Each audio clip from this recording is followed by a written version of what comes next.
सुप्रभात बच्चों, हिंदी की कक्षा में आप सभी का स्वागत है। प्रिय विद्यार्थियों, पिछली वीडियो में हमने प्रणति, जो कि हमारा पहला पाठ है, जो कि एक कविता है जिसे कि रामधारी सिंह दिनकर जी ने लिखा है। इस कविता को उन्होंने देश के शूरवीरों के लिए, स्वतंत्रता संग्राम के सैनिकों के लिए, या फिर उन सरहदों पे तैनात जो हमारे सेना की जो पहली पंक्ति है उनके लिए उन्होंने इसे समर्पित किया है।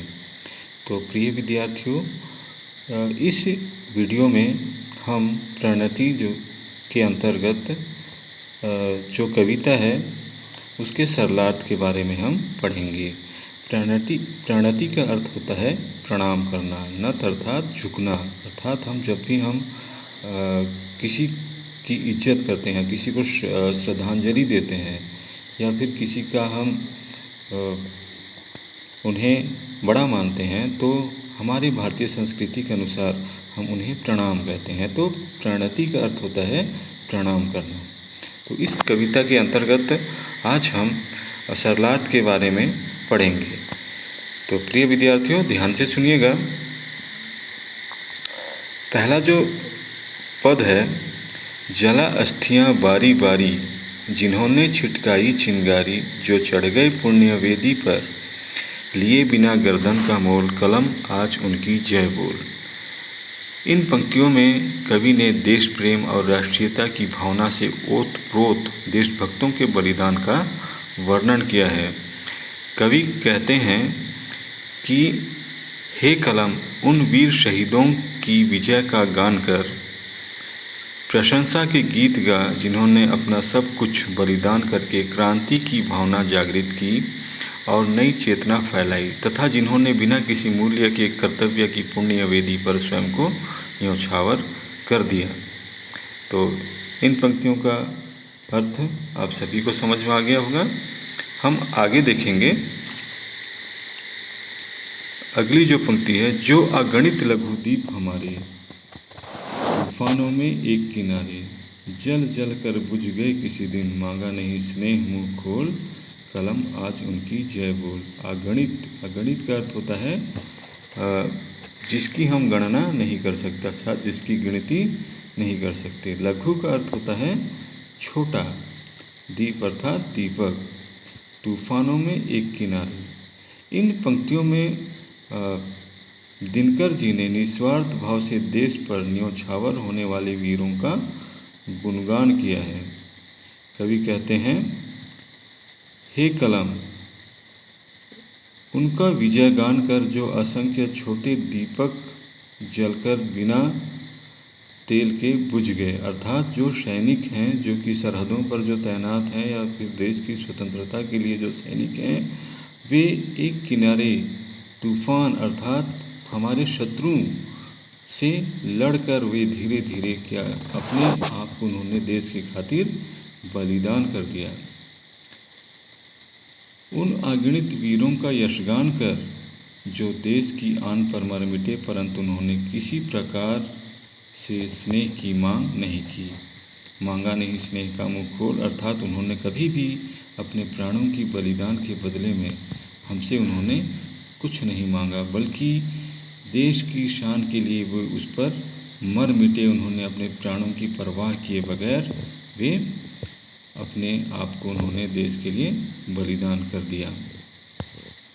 कलम आज उनकी जय बोल, अर्थात उनकी जय जयकार बोल।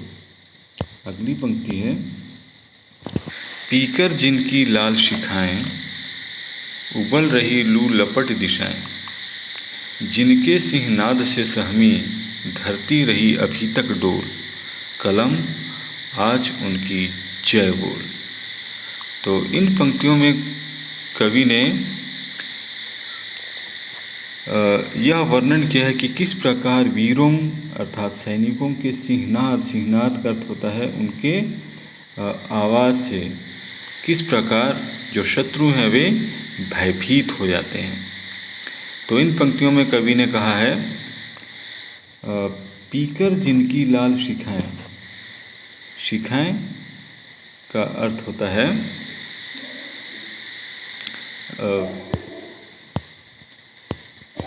आपकी किताब में भी दिया गया है दीप ज्योति।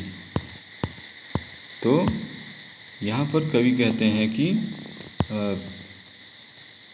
जो देश है वे जो सैनिक हैं उनके लाल रंग की ज्योति जो कहा है, लाल शिखाएं इसलिए कहा है क्योंकि जो वीर सैनिक हैं उन्होंने अपने प्राणों की बलिदान देश के लिए उन्होंने अर्पित कर दी और उन्हीं की खून से जो चारों ओर जो देश के हर एक नागरिकों में, जिसके कारण कि देश के प्रति मर मिटने के लिए वे तत्पर होते हैं, जिनके सिंहनाद से सहमी धरती अभी तक डोल, अर्थात जिनकी आवाज़ों से, जिनके एक आवाज़ों से अभी जो शत्रु हैं वे कांप जाते हैं और धरती भी अभी तक डोल रही है, अर्थात वो हिल रही है।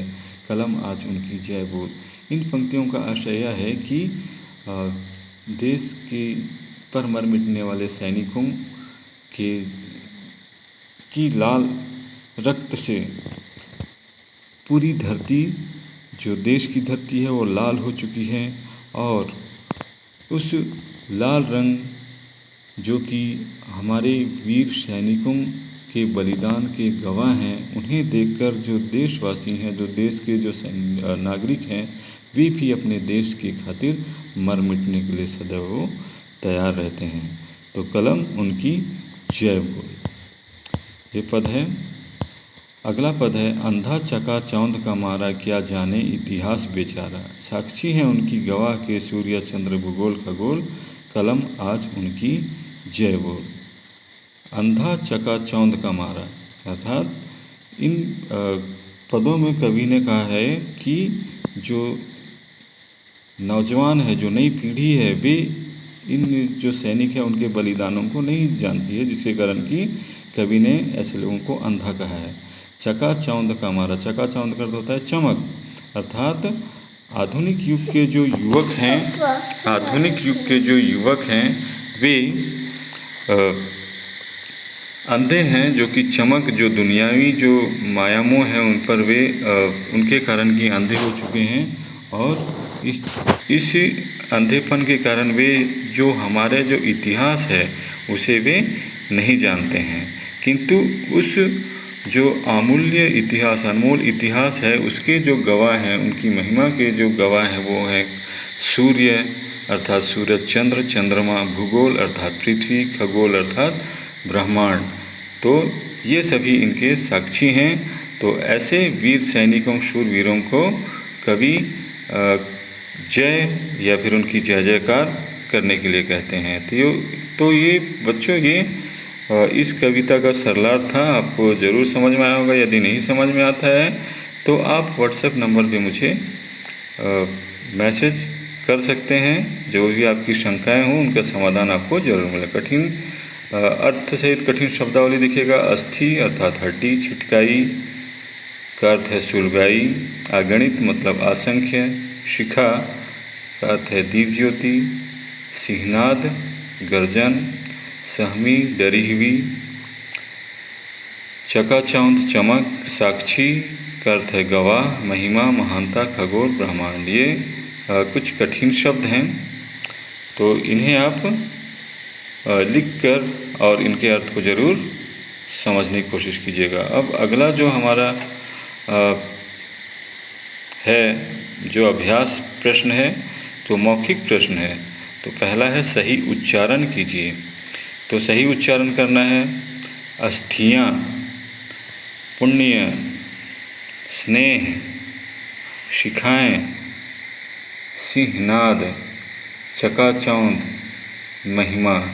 ये इनका सही उच्चारण आपको करना है और इन शब्दों को आपको बिना देखकर भी लिखने का अभ्यास करना है। तो निम्नलिखित प्रश्नों के उत्तर दीजिए।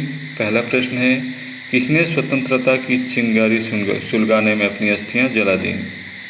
तो इसका उत्तर क्या होगा, आप अपनी अभ्यास पुस्तिका नोटबुक में ज़रूर लिखिएगा। स्वतंत्रता सेनानी किसका मोल लिए बिना ही पुण्य वेदी पर चढ़ गए?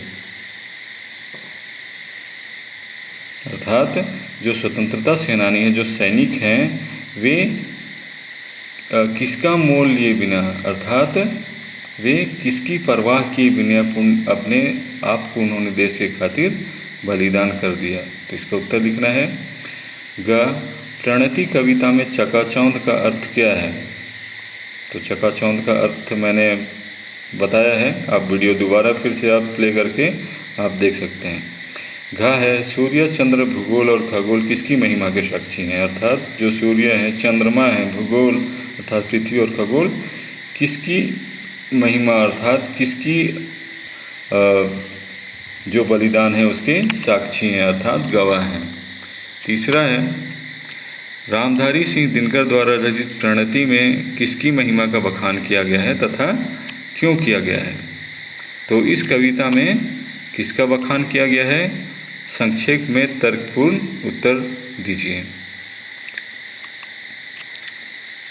अगला है लिखित प्रश्न। विकल्प चयनात्मक या वस्तुनिष्ठ प्रश्न। उचित विकल्प पर सही चिन्ह का निशान लगाना है। का स्वतंत्रता सेनानियों ने स्वतंत्रता की चिंगारी सुलगाने के लिए जलाई। तो इसमें जो वस्तुनिष्ठ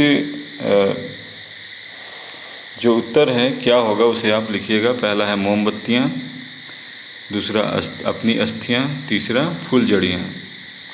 ख, कवि के शब्दों में हमारे देश प्रेमी तूफानों में क्या बने?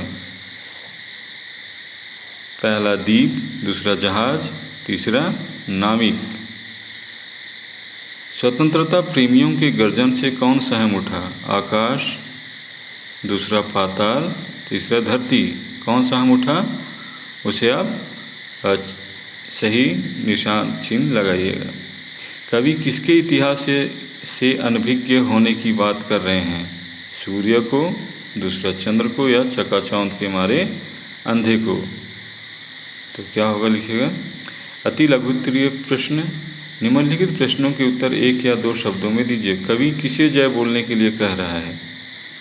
अर्थात जो कवि है किसे वीर सैनिकों की या फिर जो सैनिकों का जय जयकार करने के लिए किसे कह रहा है उसको उत्तर लिखिएगा। कवि किसकी जय बोलने को कह रहा है? अर्थात यहाँ इस प्रश्न का अर्थ यह है कि कवि किसकी जय अर्थात किसका जयकार करने को कह रहा है। और पहला जो है का इसमें है कवि किसे जय बोलने को कह रहा है, अर्थात कवि जो वीर सैनिकों की जो जय जयकार करने के लिए जो कह रहा है तो किसे कह रहा है उसका उत्तर लिखना है। ग है, स्वतंत्रता प्रेमियों ने कौन सी चिंगारी सुलगाई?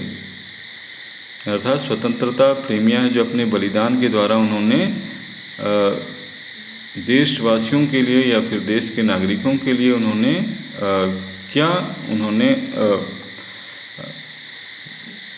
उन्होंने देशवासियों को उन्होंने होने के लिए प्रेरित किया, बलिदान होने के लिए प्रेरित किया। स्वतंत्रता सेनानियों के सिंहनाद से कौन सहम उठी? स्वतंत्रता सेनानियों के सिंहनाद से कौन सहम उठी? अर्थात उनकी आवाज़ से, उनके सिंहनाद से कौन सहम उठा? कवि के अनुसार कौन इतिहास से अनभिज्ञ है? इतिहास से कौन अनभिज्ञ मतलब कौन अनजान है? किनके सिंहनाद से पृथ्वी अभी तक डोल रही है? इसका उत्तर लिखना है। लघु उत्तरीय प्रश्न।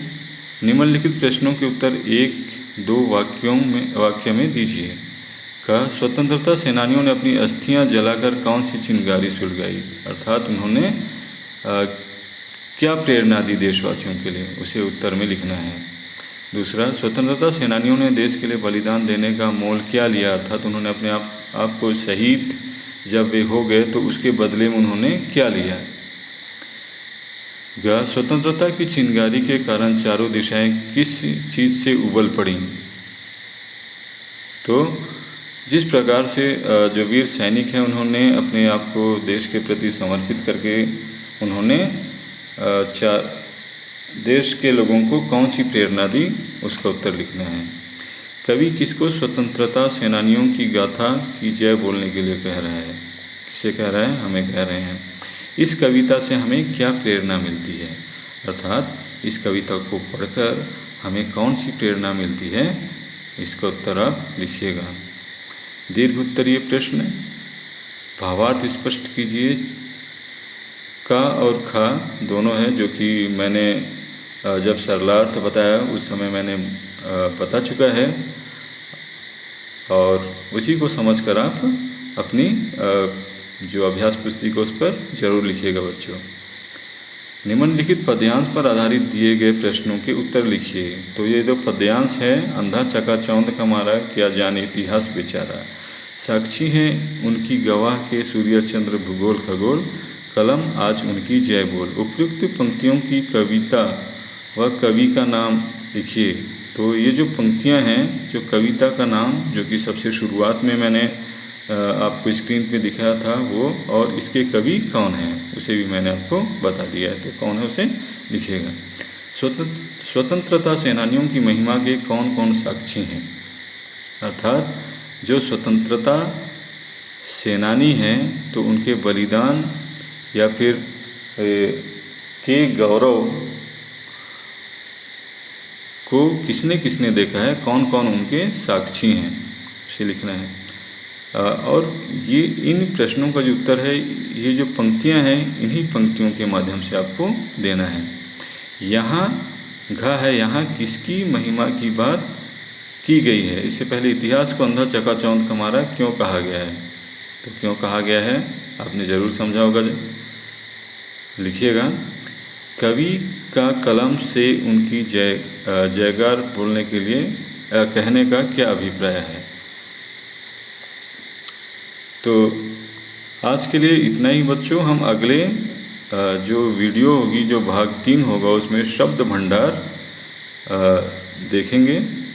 उसमें हमारे व्याकरण के कुछ हैं, जैसे निम्नलिखित शब्दों के 2-2 पर्यायवाची शब्द लिखिए, निम्नलिखित शब्दों के विलोम शब्द लिखिए, निम्नलिखित शब्दों से विशेषण बनाइए, निम्नलिखित शब्दों से संज्ञाएं बनाइए। तो इसे हम अगले जो वीडियो जो होगा उस पर हम इसका अध्ययन करेंगे। तो आज के लिए इतना ही बच्चों, आपका दिन शुभ हो।